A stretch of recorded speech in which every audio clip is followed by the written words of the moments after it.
industry. The opportunities are limitless.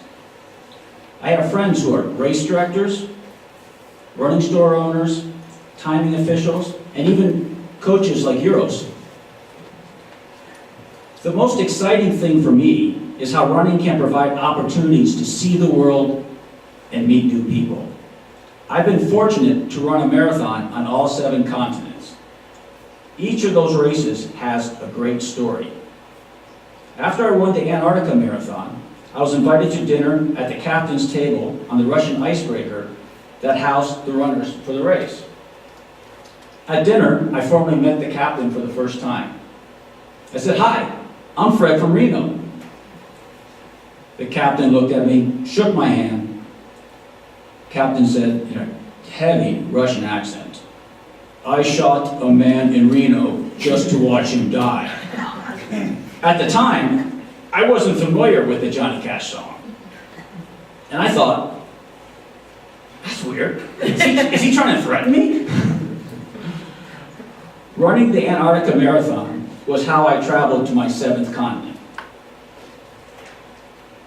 Running has also given me the opportunity to visit other hard-to-reach places like Bhutan, Myanmar, and North Korea. 5 years ago, when U.S. citizens still were able to travel to North Korea, my wife, Deb, and I ran the Pyongyang International Marathon. The race started and finished in a huge stadium with over 50,000 people cheering, clapping in unison, many of whom were wearing military uniforms. We ran a half lap and exited the stadium, and then we ran a 10K loop 4 times through the streets and past many of the sites of Pyongyang. Then we ran back into the stadium, ran a lap in front of the cheering crowd to the finish line. It was an incredibly surreal experience. I mean, it was like being in the Olympics. I mean, I've never been in a stadium with so many people and cheering. So it was really exciting. And then I ended up winning the International Marathon, and Deb won the Women's International Half Marathon. So I like to plan trips around running events, but some races are destinations in and of themselves.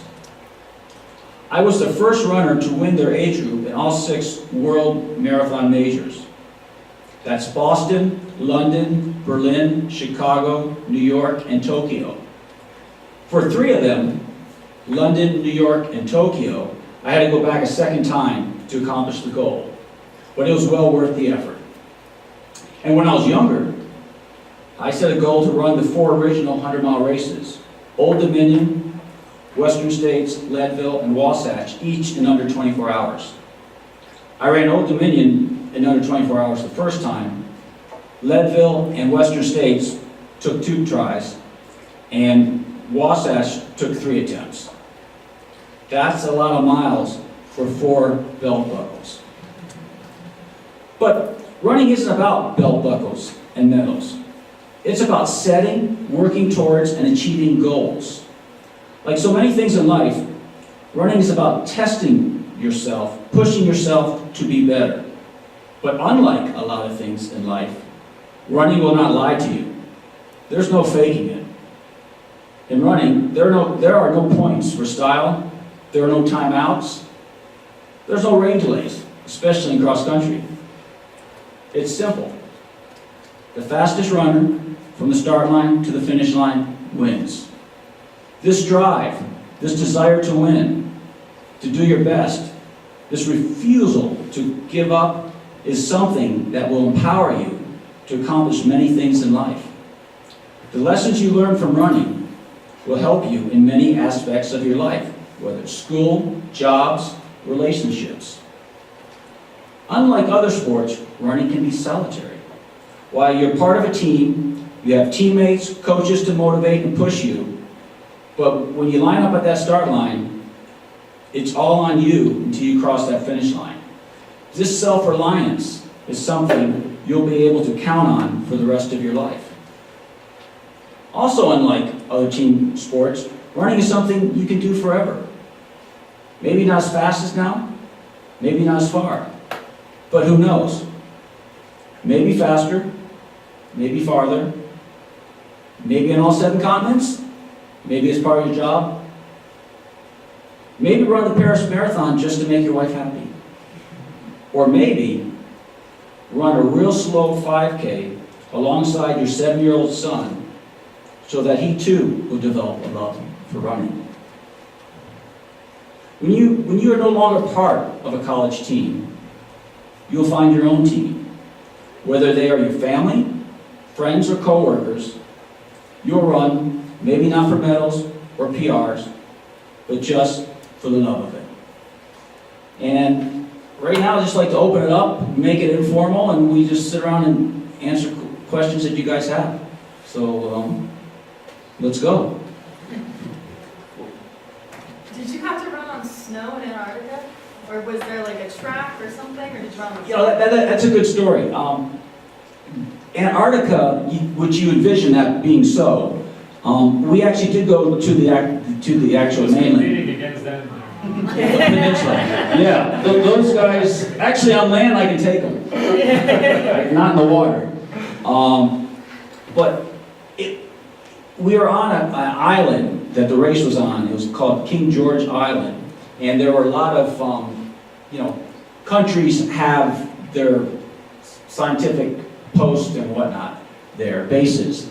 And so we ran from base to base on this island. And if we, basically what we were running is mud. But they wanted to run us in snow. So how they did it, it was a half marathon course.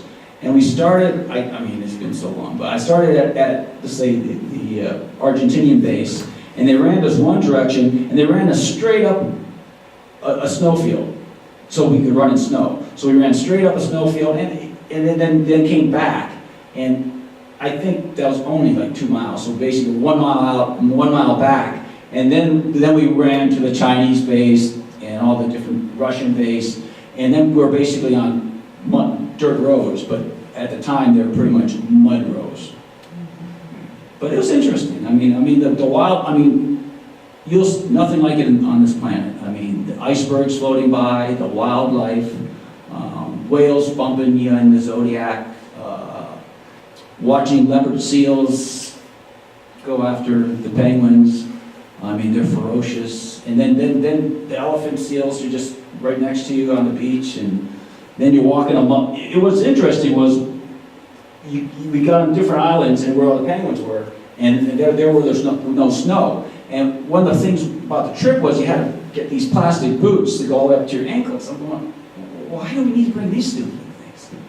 But when you get there, the penguins eat krill, and the ground is covered with that much of pink goo, and that's why you wear plastic boots. Yeah, any other questions? Yeah, yes. I was wondering, you said one of the races you had to go back 3 times in order to achieve it. I just wanted to know, what was your mental strategy, and how was that race different than the other races? Maybe terrain, what made it more difficult, and how did you prepare for that in your training mentally and physically? Well, last time I ran, actually I do race 50 Ks from now and then, but I don't race anything longer than that since '96. But back then, Wasatch was really the toughest one in Salt Lake area. You climb 8 miles. You climb from the base. You get all the way to the top of the hill. I mean, I can't actually remember the gain. It's been so long, but it's big. And you get up there, and I mean, there's a place called Chin Scraper, and you're on all fours, and you get up, and then you get up there, and you got 92 miles more to go, and it's up and down. So. Actually, at the time, very few people had it was sort of a coveted belt buckle. I don't know if you have the belt buckle up there, but it's called the Crimson Cheetah, and you get I think there was just a couple dozen of us then. I'm sure the numbers has gotten quite a bit bigger. But I just kept going back. I mean, you just train harder and stay focused, and obviously I'm a little more familiar with the course. And that helps. You just pick yourself up and keep going until you achieve what you really want to achieve. Which one Yes. of those four ultras that you did was your favorite? If you have one. I'd have to say Wasatch, just for the, I had to work so hard to get it. But then I've actually had good success. I've won a few 50K races, and I've had good success running 50K. Tend to have a little bit of speed. But, you know, I just enjoy every experience, and for me, I'm always looking forward to the next adventure. And that's what I'm looking forward to. Yes? So what's the next adventure? I knew someone was gonna ask that. I was like, if I was gonna ask a question, that's what I Well, asked. there's always adventures. I'm always working on things. For me, my life changed a little bit when I started running these road marathons. Because I'm a mountain guy. I'm a climber. Anyone asks who I am, I love to travel the world. I've been to over 136 countries. And we just got back last month we were in Mongolia, South Korea, and Taiwan. That's the last places we've been. In fact, that's South Korea. That's the high point of South Korea. It's actually not on the peninsula. There's an island called Jeju Island to the south of the peninsula, and that's where the high point is. And it's about just a couple hundred feet higher than we are here. But you start. It's almost a 5,000 climb, and that was March 13th. Yeah. March 13th, and you can see it was pretty damn cold up there. The wind was blowing, and there was a bit of snow, but it was blown off over there, but you can see the ice hanging off. And we're going to I think we're going to probably go to Europe this summer. I'm missing, there's 48 countries in Europe. The only country I'm missing is Moldova. I haven't been to, and of the 48, I think I have 41, 42 high points, so I want to go get the rest of the high points I don't have in Europe this summer. And then I'm actually planning, I'm taking a bunch of running buddies to Chile to climb the high point down there. I always butcher the name of the mountain. It's Oros, I can't remember. but basically it's the second tallest mountain outside of the Himalayas. Aconcagua being the tallest outside the Himalayas. And it's actually not technical. I mean, and that's why I'm taking these guys, because they're really not climbers, they're runners. And they, so some of the highest they've been is top of Mount Whitney, and you were going to get up above 22,000 down there. So they're pretty excited to see what they can do. So that we're going to do that next February. And then racing-wise, I've been running marathons and been training hard and for the last 10 years. It started with Berlin in 2010 and hasn't really slowed down for me. And I'm actually phasing out. I've taken 8 months. I'm not counting my miles. I'm actually biking and running and lifting. And my goal is I turned 60 in 13 months. And the next goal is really try to get an American record for a 60-year-old. And I'm focusing really on a road mile or 5K. Because I'm fast enough now.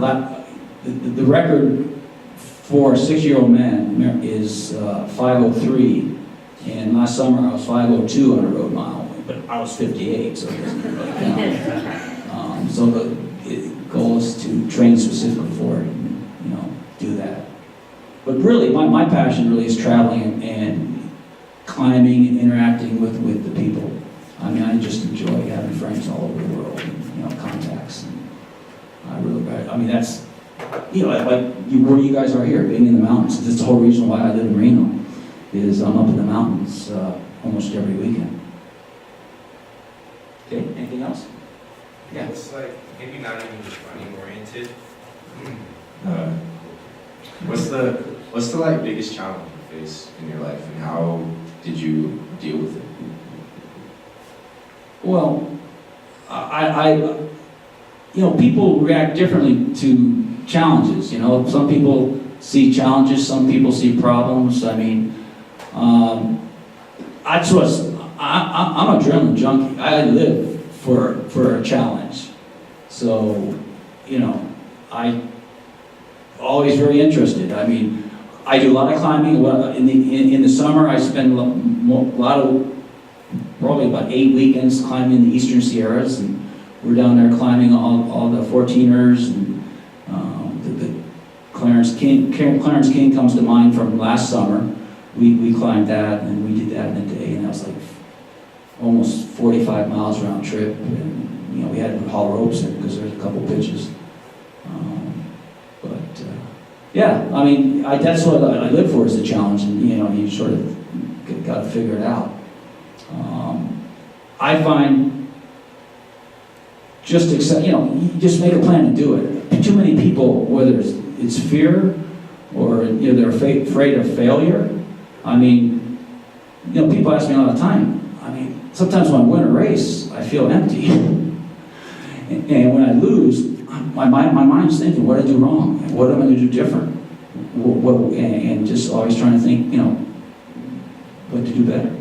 So I sort of, that's something I sort of live for. Okay.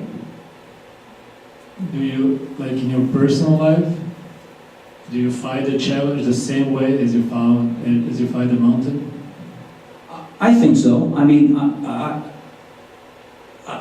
for the last 35 years at Eurosnows, I've been the general manager of Lake Ridge Tennis Club down in Reno. And so I've run a staff of 50 people, I've run restaurants, I run, just every aspect of the fitness. So, I mean, this is something I live and breathe. And try to inspire and keep people focused and going. And there are challenges anytime in life, whether it's work, personal, and you just head straight at them and take care of them. I don't let anything wait for tomorrow. Yeah. I'm asking for a friend. Okay. Let's just assume that you're not able. Let's just assume that you're not able to win a race. That maybe you're not given the same level of physical talent that you have to be able to run a 5-minute 2 mile. How are you able to what advice would you give someone to push themselves to get to the point of maybe they're a 6-minute mile or whatever that is, but to continue on that path? What is that process? Well, that's a very good question. That's what I do. My background is training people, personal training. And I do a lot of that. And the whole idea is, you're not going to be me. I'm not going to be you. I mean, and so a lot of times when someone comes to me and wants me to help me with my running, help me with working out. Well, first of all, what are your goals? And how committed are you to them? I mean, how badly do you want it? And then we work back from that. Well, then, how many hours do you want to dedicate to this goal?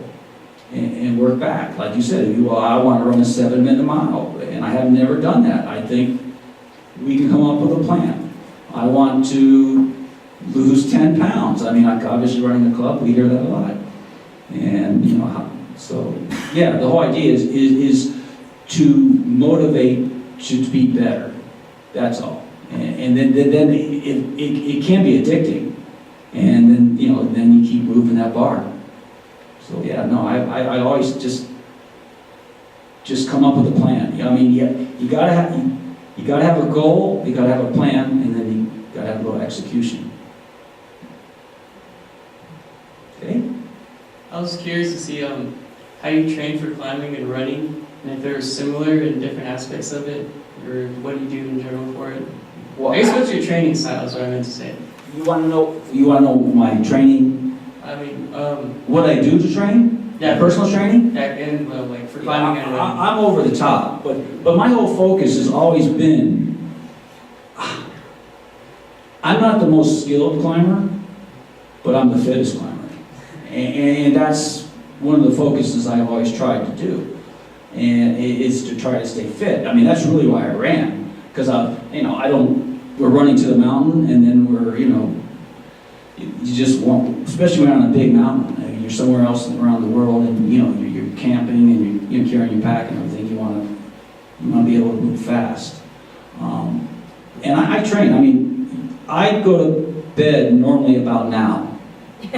I mean, when I'm home, And I get up every day at 3 o'clock.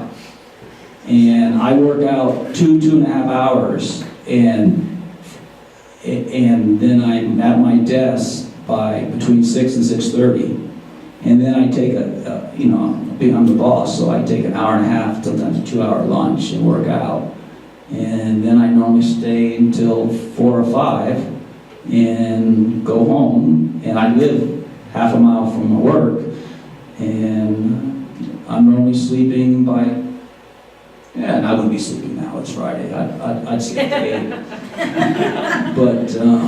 But say, I go to bed around 7:30, I'm normally winding down and sleep by 8. And it's consistent. But then that's not how, like something like this comes available, the Euros ask me, sure, what the heck, let's come up. And when we travel, like we were just gone, we were eating dinner at 10 o'clock. Going and sleeping, get in bed and not sleeping so much to get caught up on it. But yeah, no, nothing just happens in life. You really got to have somewhat of a plan, but the plan can always change. My life, you sort of head a direction, and I never thought, I used to say, I was an ultra runner, and I was a mountain guy, and I said, those road marathons are, not for me. And but then it fed on itself because I did well. But, your plan changes, but you're always sort of focused. And that's what gets me up every day at 3 o'clock is I'm focused on, being prepared. And at a moment's notice, I'm ready to go. Yeah, I like that too. I like an opportunity comes up. I've had opportunities where I've been out of the country within a week. One of the disadvantages that I have from having a real job is I can't travel more than 3 weeks at a time because I have responsibilities and I have payroll to do.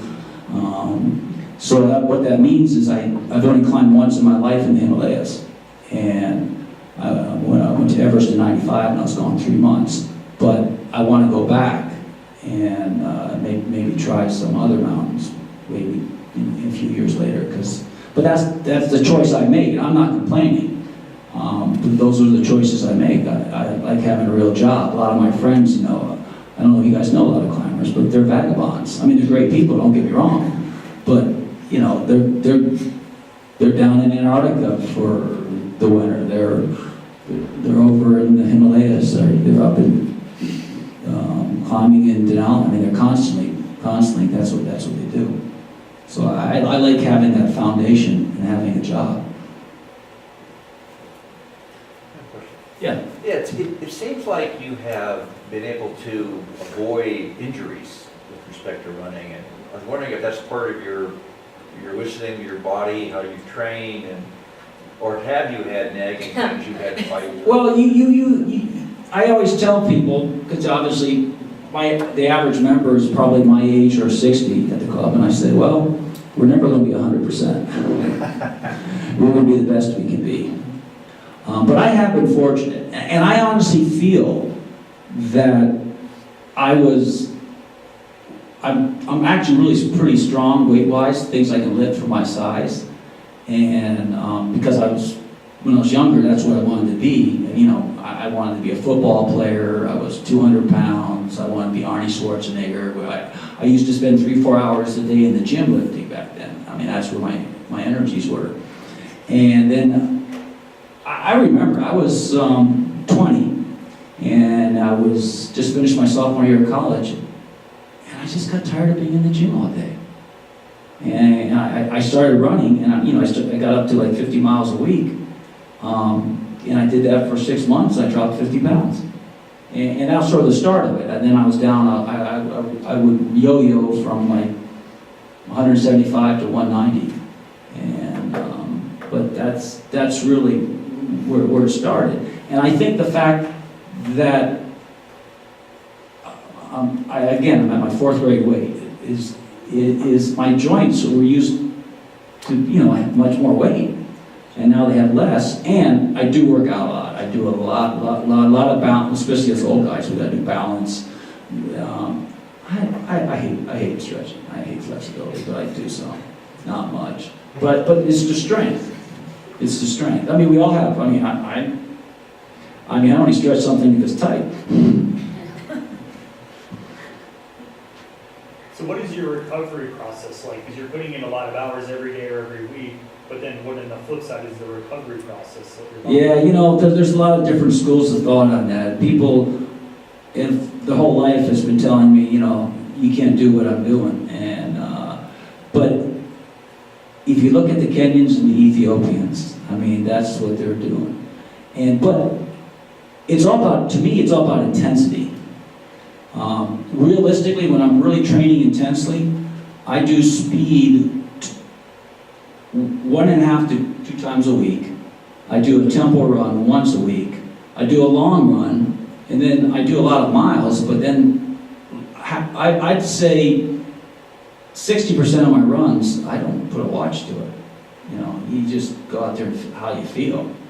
And so my recovery is really just sort of backing off intensity is what I found. And you know, I've been fortunate, and I have a lot of people, a lot of friends that I've run with, and they're not running anymore, or barely running. And so I feel very fortunate, and that's another thing. You look at things differently, you know. I feel like I'm gonna ride this as long as I can. I realize one knee, one shoulder, you know, it could be, it could end, but I'm hoping it doesn't, but I'm realistic. And, you know, I do feel fortunate, but I mean, I do think the strength training, because a lot of runners don't strength, because I'm a unique combination of the climbing and the running, because there's some guys that do, there's some climbers that run, but they don't really run to my intensity. And then there's some runners that do climb, like my buddies, my running buddies, I'm taking to mountains, you know, they're looking forward to it, but it's really a hike. It's not really going to be a climb. But you're going to test your body with altitude. I mean, altitude is, you know, it does a lot to you. Okay. Anything else, guys? Anything else you want to talk about? Just one question. Yeah. From a nutrition standpoint, you must have to carve up a little bit for these runs. Is that part of the regimen, or do you do something? You know, nutrition is everything. I mean, whether you want what size you want your body to be, I mean, and your choices, that has the most important impact on it. And truly, the older you get, when I was younger, I could get away with a lot of stuff. I like to drink. I don't drink much, you know. It's just the way it goes, you know, because it affects the quality of my performance. If I have to have a cocktail, it's 1 or 2, and it's not as much as it used to be. And the eating, the quality of the food, I mean, I don't eat processed foods. I mean, I'll eat anything. I can be anywhere in the world, wherever I'm at, whoever I'm with, you just eat it. You know, I'm never, I don't eat that. No, you eat everything. Whoever you're at someone's house, you eat whatever they bring. I don't care. I'll eat anything. But it's what I do consistently at my house. What it is where I don't eat any processed food. I eat a lot of protein. I really stay away from carbs. I mean, I like oatmeal, and I have little rice. I don't have rice that often, or pasta. I just meat and lots of vegetables and fruits and nuts. But I had to do that from necessity. I mean, we all grew up eating everything in sight. When I was big, I could eat everything. No more. The older you get, the less you have to eat. Yeah. I'm just curious now, if you say you don't eat pasta, so do you do carb overloading before races? Or I don't know. Well, what I do is, actually, my routine is I would have a nice salad with some vegetables, and sometimes I would eat a pizza the night before a race, early. Or, you know, get a nice pasta dish. Or we're going out, we're going to go out for a 15, 18-hour climb, and we're going to be out there. I'll eat big the night before. But yeah, I don't, during the week, during my normal training, I really don't eat much. And you don't really have to pot, you know, for a shorter race. You just don't. I mean, we tend to eat too much food. You guys can get away with it. I can. I just had one more. So Sure. You said you were a football player and then you switched over. So when did you find out, or when did you fall in love or have this passion for running? Or what made you have this passion for running? I always had it. I mean, the movement of the body, I mean, it's innate. I mean, when I still ran back in, you know, I gotta remember, I was born in 1960, and so I, late 60s or 70s, mid 70s. When I was more of a football player, a bigger dude, that I still ran 3 to 4 times a week. But back in those days, running 3 or 4 times a week through 3 to 5 miles, that was running. I mean, I certainly didn't run, 50 miles a week. I didn't do that until I was 20, and started and actually really enjoyed it. I mean, yeah, and I like being outside. I mean, I remember I just got tired of being in that gym so dumb. I mean, I still lift, every week, but it's just different. I put in maybe 4 hours a week now. Do you use any specific breathing practices to improve your running? I'm old enough where I've tried almost everything, and I take no supplements now. I just know my body, I went through the phase where you had your heart rate around your chest, and obviously now you probably don't need around your chest, but anyway, back when you wore the strap and Well, you are old. and you had the thing on your wrist and you paid attention, but I don't know, I don't.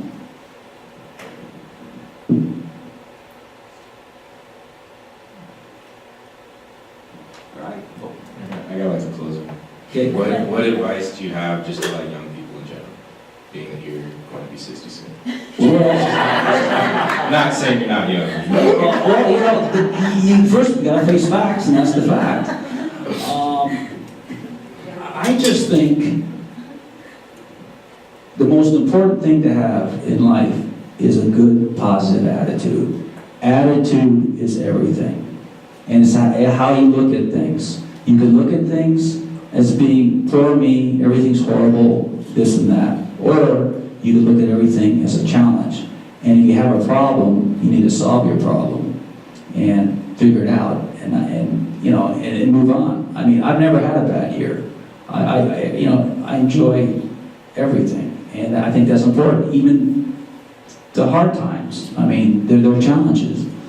But, that's sort of, I always say, we all have bad races, and they're a good thing, because that's how you can tell the bad from the good. But, and you learn, and you keep moving on. And I think the most important thing is, figuring out what you want to do with yourselves. I mean, I was there, we all were there, and I think you just need to pick a plan, work towards it, and it's going to change a bunch of times. But just as long as you have a plan, and you're working towards something, and you learn something new, and then you amend the plan. And that's why I think sport, and running in particular, is really important, because it teaches that to handle that adversity. And it's just like running a race, well, I didn't do as well as I wanted to last time. Well, what are you going to do different?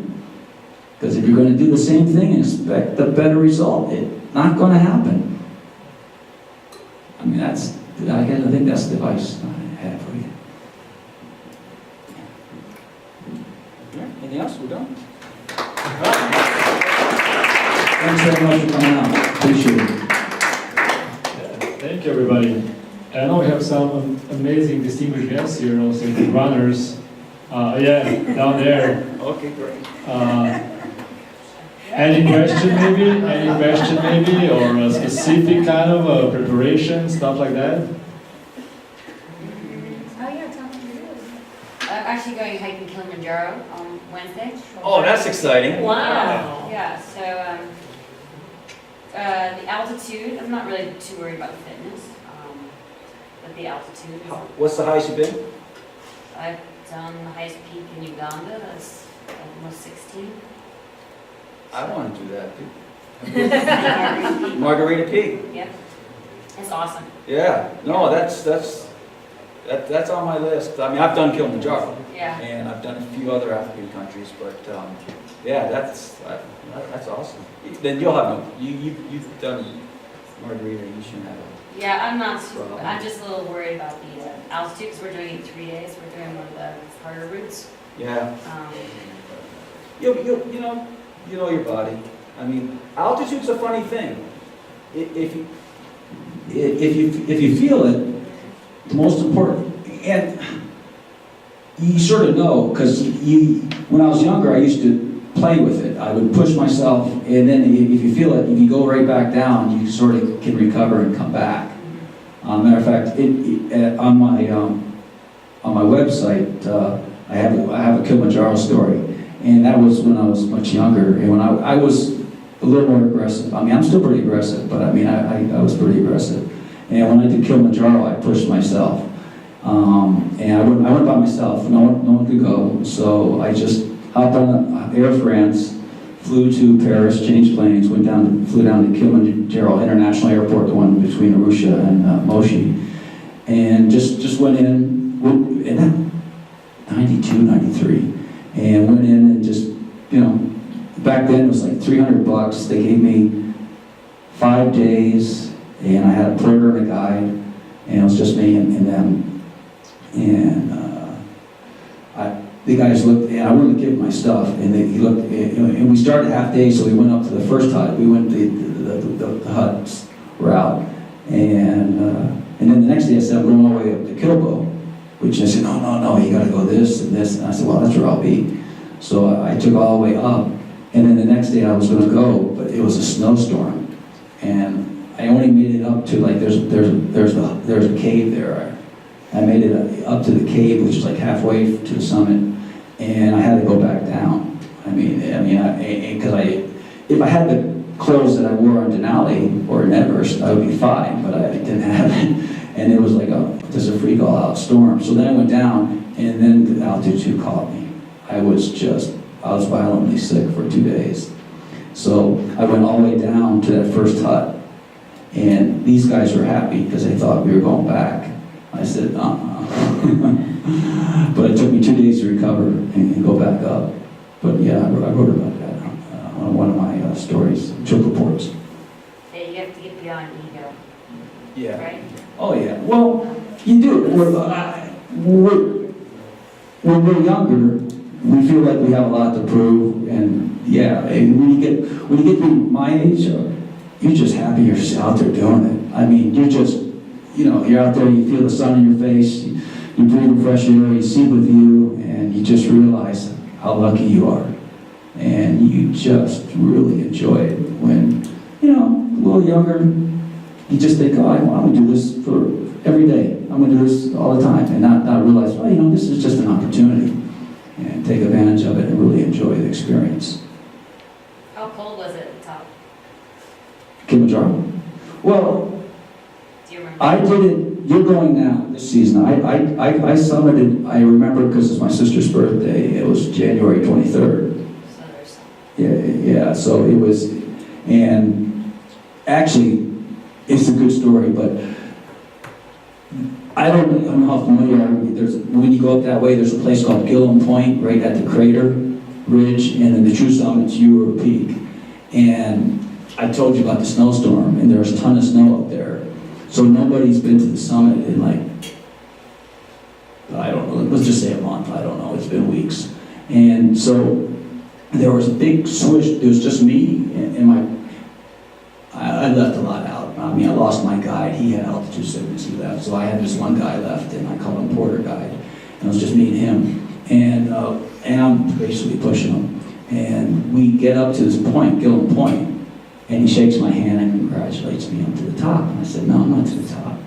He goes, oh no, not possible, you can't go, all the snow and everything. And so I just have to, I assess the situation, and I mean, he's half my size, I mean, I'm not gonna hurt him, but I just turned to him, I go, I gotta go to the bathroom. So I walk around, and then I just post hole on the ridge all the way to Euro Peak. And that's what, I don't know, that's true love. But that's where I got the sign. And actually, the old sign, I don't know, Kilimanjaro, I thought I sent you.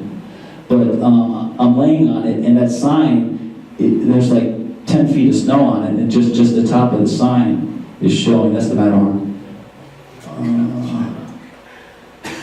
I don't think Kelly's in here. Okay, I thought maybe I sent it to you, maybe I didn't. That's last September. It's Azerbaijan, the high point. But anyhow, so I just post all the way to the sign, and obviously that's by myself, so I had to take my son a picture to prove I was there. And then I think I was gone a good almost 3 hours, and I come back, and there he is sitting on the big rock on Gilm Point. You know, what could he do? But I mean, I've been in a lot of places in the world, and they tell you things aren't possible. People are going to tell you things aren't possible, and things are possible. But yeah, you're going to have a great time. Yeah, I'm pretty sick. Yeah. So Margarita's sort of hard to get to. What made you do that? I'm curious. A girlfriend of mine used to go on a story. And she wanted to ski part of it. And so then we just decided to hike that, and then go to the mountain gorillas, and then Yeah. we just did a whole 3-week tour of Uganda. It was awesome. So how long were you on the mountain? That's I think it was 7 days, 7 huts, 7 days. It's Okay. really slow going. I mean, there's some definitely marshy stuff, but it's awesome. It's not hard by any means. It's just, you know. I'm just told you gotta catch the weather right. I mean, the weather can be. Yeah, but that's pretty much any mountain, right? Yeah, that's true. But It's even Tahoe. Yeah. Well, you just go out in it. Yeah. I mean, it's just part like of I the said, when experience. I was going up Kilimanjaro the first time, if I had better clothing, I would have kept going. Yeah. I got pretty. It was cold and all out storm, and I just didn't have the right gear. Yep. Wasn't expecting it. Yeah. Anything else, guys? Thank you. Well, thank you. My pleasure. Yeah, well, thank you everybody for coming. I'm sure there's a lot of things to be said. But first, I would just like to get something out for our student athletes, and you don't have to be a runner. You can be any other sport. Usually, running starts when you get older. People start enjoying running and facing all the benefits of the health and also the mental part of it.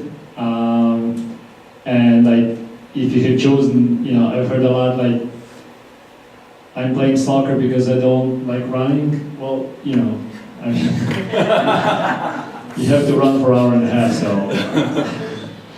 But no, it's nothing bad. It's just what you're trying to say, how running can help in life in general.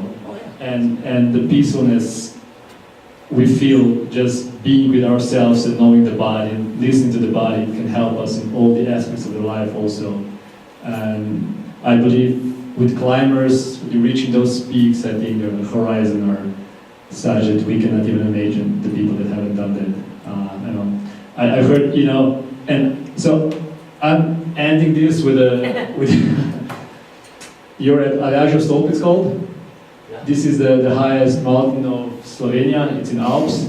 And I have to mention this because I'm from Slovenia and his roots are from Slovenia, and I heard that majority of the great men come from Slovenia. So I heard the same thing. So yeah. so maybe there's something to do with it, yeah.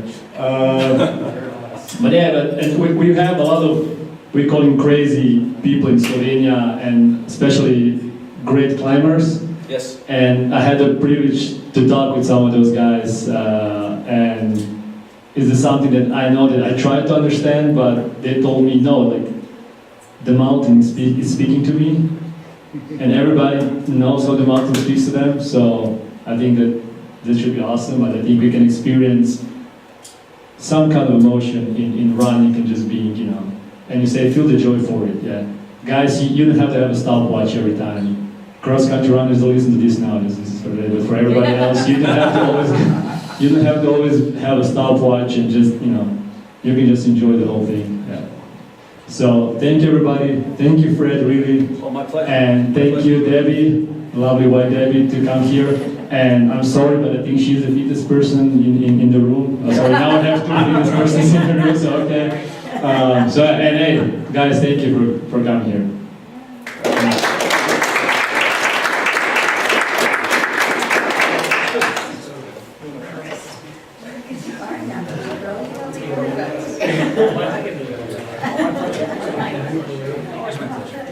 Once a week, okay, sure.